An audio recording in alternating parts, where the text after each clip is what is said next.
मैं तो मर्यादा पुरुषोत्तम राम की इज्जत करता हूं, मगर मैं नाथूराम गोडसे से नफरत करता हूं। मेरी नस्लें नफरत करती रहेंगी, क्योंकि नाथूराम गोडसे ने उस शख्स को गोली मारी जिसके जबान से आखिरी लफ्ज निकले हे राम। क्या मैं बाबर का स्पोक्स पर्सन हूं? क्या मैं जिना का स्पोक्स पर्सन हूं? क्या मैं औरंगजेब का स्पोक्स पर्सन हूं? बताइए सर, आखिर मैं कहां तक आप मुझे लेकर जाएंगे? स्पीकर सर, केवल एक प्रश्न का जवाब ओवैसी साहब दे दें कि बाबर को वो आक्रमणकारी मानते हैं या नहीं मानते? पुष्पमित्रा संगा को आप क्या मानते हैं? बताओ, पुष्पमित्रा संगा को आप क्या मानते हैं? जम्मू के वो कश्मीर के वो राजा को क्या मानते हैं जिसके पास एक फौज थी मंदिरों को तोड़ने के लिए? आप क्या मानते हैं? यही तो मैं कह रहा हूं कि निशिकांत दुबे 47 में आजादी मिली, असदुद्दीन ओवैसी से बाबर की बात पूछ रहे हैं। क्या मोदी सरकार एक समुदाय, एक मजहब की सरकार है या पूरे देश के मजाहिब को मानने वालों की सरकार है? जिसको नहीं मानते उनकी सरकार है? हमको बता दीजिए। एएसआई ने, सुप्रीम कोर्ट ने स्वीकार किया है कि वहां पर राम मंदिर था, तो इस विषय केवल यह है कि वहां पर राम मंदिर ठीक बना कि नहीं बना, वो विषय हो गया। तो कृपया इस पर यदि आप कुछ बोले तो बोले प्लीज। सर, मैं आपको गलत साबित कर दूंगा सर। और मैंने रुक तो जाइए। इस जगह पर मस्जिद थी, है और रहेगी। बाबरी मस्जिद है और रहेगी। बाबरी मस्जिद जिंदाबाद, जिंदाबाद, भारत जिंदाबाद, जय हिंद। मोहतरम चेयरमैन साहब, आपका बेहद शुक्रिया। मैं इस मोशन की मुखालिफत में खड़ा हुआ हूं। सर, मैं शुरुआत में हबीब जलीब का एक शेर पढ़ना चाहता हूं। आप उर्दू जानते हैं और लॉ मिनिस्टर भी उर्दू जानते हैं। हबीब जलीब ने कहा था कि हुक्मरान हो गए कमीने लोग, खाक में मिल गए नगीने लोग, हर मुहिबे वतन जलील हुआ, रात का फासला तवील हुआ, आमिरों के गीत जो गाते रहे वही नामो दाद पाते रहे, रहजनों ने रेजनी की थी, रहबरों ने भी क्या कमी की थी। सर, मैं अभी सुन रहा था हमारे शिंदे ग्रुप के शिवसेना के पार्टी लीडर अपनी तकरीर कह रहे थे। कहा कि 6 दिसंबर में जब बाबरी मस्जिद को शहीद किया जा रहा था तो उस वक्त के वजीर आज़म नरसिम्हा राव पूजा कर रहे थे। आप ही ने कहा और कहा कि मुझे डिस्टर्ब नहीं करना।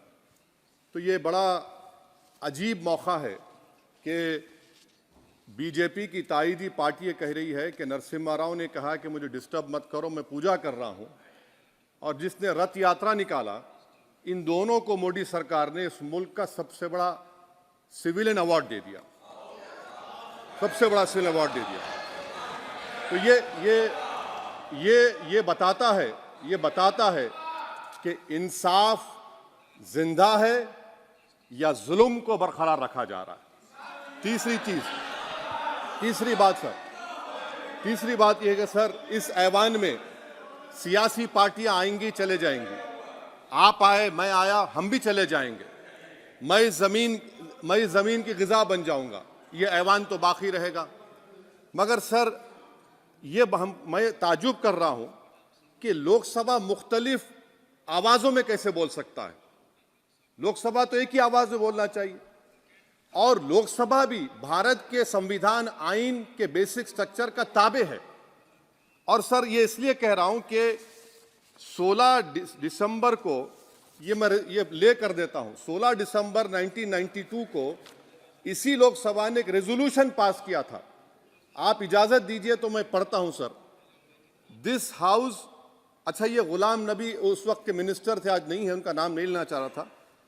This house strongly and unequivocally condemns the desecration and demolition of the Babri Masjid at Ayodhya by and at the instigation of forces represented among others by VHP, RSS and the Bajrang Dal, which has caused communal violence in the country. Such act of vandalism was carried out not only in violation of order of the Supreme Court, but amounted to an attack on the secular foundations of our country. This House expresses anguish at the happenings and wishes to reiterate its resolve that it will ceaselessly endeavor to uphold the secular and democratic traditions of our country and for the maintenance of rule of law. और एक paragraph है, नहीं पढ़ूंगा। मैं ताजुब कर रहा हूं कि जब इस ऐवान ने एक रेजोल्यूशन पास किया तो हुकूमत आएगी जाएगी, और हुकूमत ये मोदी हुकूमत जश्न मना रही है जो 6 दिसंबर को हुआ। तो ये एक बात है सर। चौथी बात यह है कि सर नहीं, 6 दिसंबर के ऊपर कोई जश्न नहीं है। राम मंदिर के निर्माण की जो प्रतिष्ठा हुई है उसको संबोधन कर रहा है, और वो सर्वोच्च न्यायालय के द्वारा तथ्यों के आधार पर दिए गए निर्णय के कारण से हुआ है। सर्वोच्च न्यायालय का निर्णय है, तो तथ्यों के आधार पर निर्णय है। Yes, yes. वो विषय आपने बोल दिया, ठीक है, ओके। सर, परंतु जो मंदिर का निर्माण है वो नियमानुसार सर्वोच्च न्यायालय के निर्णय से तथ्यों को देख करके। और एक सेकंड, आप इस्लाम के बहुत जानकार हैं, विद्वान हैं वैसे भी अब कानून के।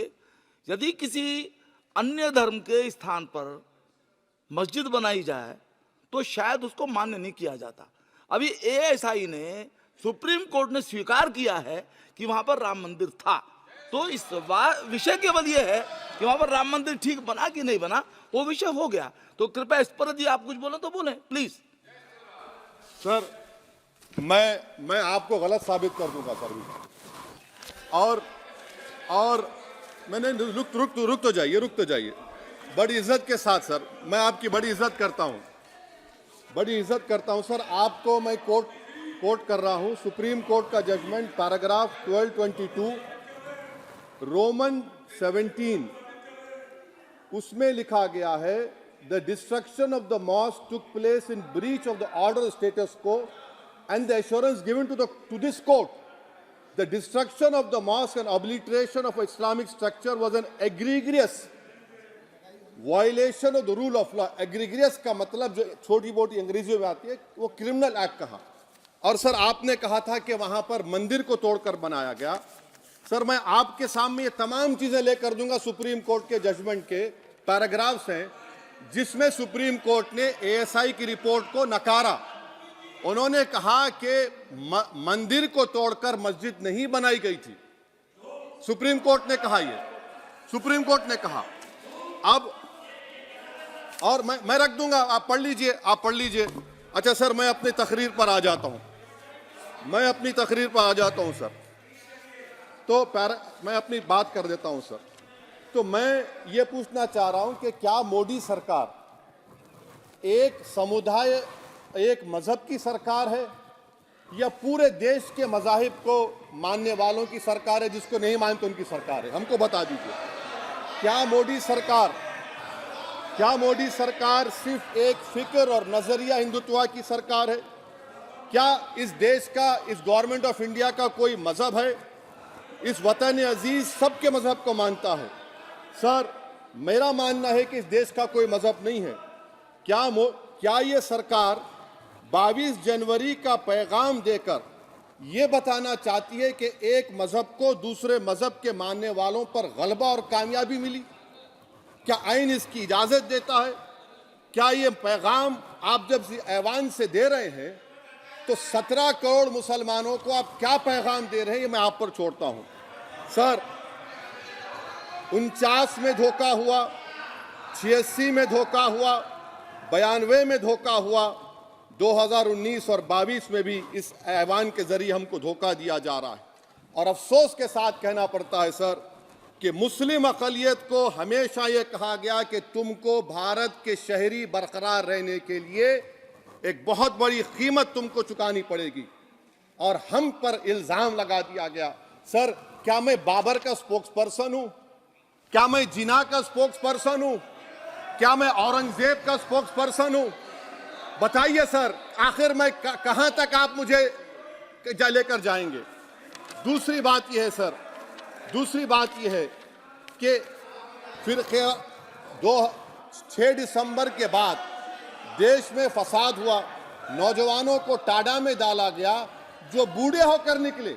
यकीनन आपकी सरकार नहीं थी, आपकी सरकार नहीं थी। अच्छा बल्कि मैं तो मर्यादा पुरुषोत्तम राम की इज्जत करता हूं, मगर मैं नाथूराम गोडसे से नफरत करता हूं। मेरी नस्लें नफरत करती रहेंगी क्योंकि नाथूराम गोडसे ने उस शख्स को गोली मारी जिसके जबान से आखिरी लफ्ज निकले हे राम। सर छठी बात यह है कि 87 में मलियाना हाशिमपुरा हुआ, 83 में नेल्ली हुआ, 44 में जम्मू में नस्ल कशी हुई, 2022 में हल्दीवानी में कत्ल हुआ।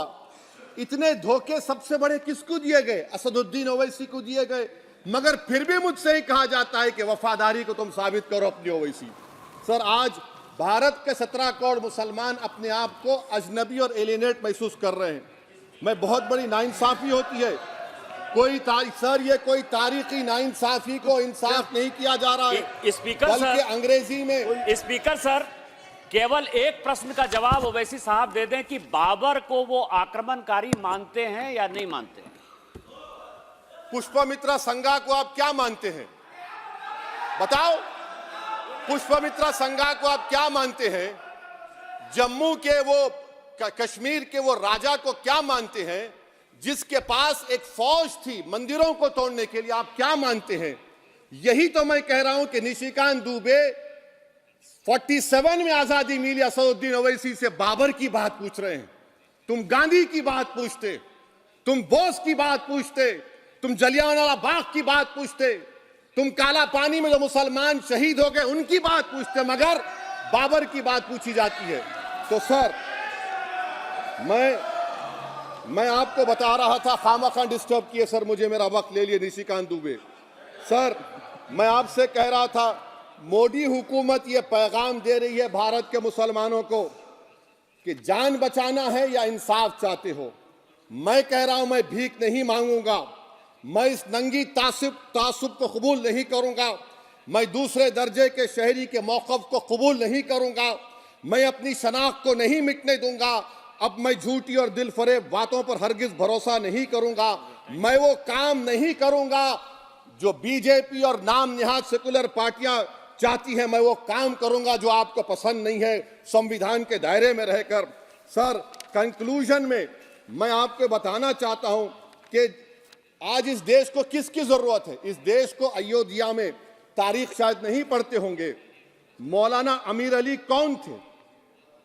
पुजारी बाबा रामचरण दास कौन थे? अयोध्या के पुजारी थे। दोनों ने मिलकर अंग्रेजों के खिलाफ जंग लड़ी थी और दोनों ने, अंग्रेजों ने इनको गिरफ्तार किया और एक पेड़ पर मौलाना अमीर अली को और पुजारी रामचरण दास को फांसी दे दी गई। देश को इनकी जरूरत है। देश को शंभू प्रसाद, अचन खां, ये राजा देवी बख्श सिंह के फौज में थे, अंग्रेजों से मुकाबला किया, मुसलमान की लाश को जला दिया गया और शंभू प्रसाद को दफना दिया गया। इस देश को यह जरूरत है, देश को बाबा मोदी की जरूरत नहीं है। आज भारत को अयोध्या के मौलाना अमीर अली और रामचरण दास, अचन खान, शंभू खान की जरूरत है। सर, मैं अभी सुन रहा था ये नाम निहाद सेकुलर पार्टियों के बयानात को। क्या होता है सर, आप, खत्म कर रहा हूं, क्या होता है सर, जब काजी साहब गवाहों को लेकर दुल्हन के पास जाते कि तुमको निकाह कबूल है, तो दुल्हन शर्मा के खामोश बैठ जाती। तो इनकी खामोशी रजामंदी की अलामत है। जी जी। तो सर, मैं खत्म करने से पहले ये बताना चाह रहा हूं कि जब वजीर आजम जवाब देंगे तो क्या वो भारत के 140 करोड़ जनता के लिए जवाब देंगे या फिर सिर्फ हिंदुत्व की फिक्र रखने वालों का जवाब? मैं खत्म कर जवाब देंगे। मैं ये देश, दुनिया, मुसलमान देख रहा है। सर, मैं आपको ये भी बताना चाह रहा हूं, आखिर में कंक्लूड कर रहा हूं सर, 1 मिनट चाहिए, 1 मिनट चाहिए सर। सर, मेरा मानना यह है कि आज मैं बहैसियत एक भारत के गयूर मुसलमान के, let me stand as a tall Indian Muslim and say that the light of Indian democracy today is at its dimmest today, sir. Sir, in conclusion, मेरी फिक्र में मेरा ईमान मुझे कहता है कि जिस जगह पर मस्जिद थी, है और रहेगी, बाबरी मस्जिद है और रहेगी, बाबरी मस्जिद जिंदाबाद, जिंदाबाद, भारत जिंदाबाद, जय हिंद।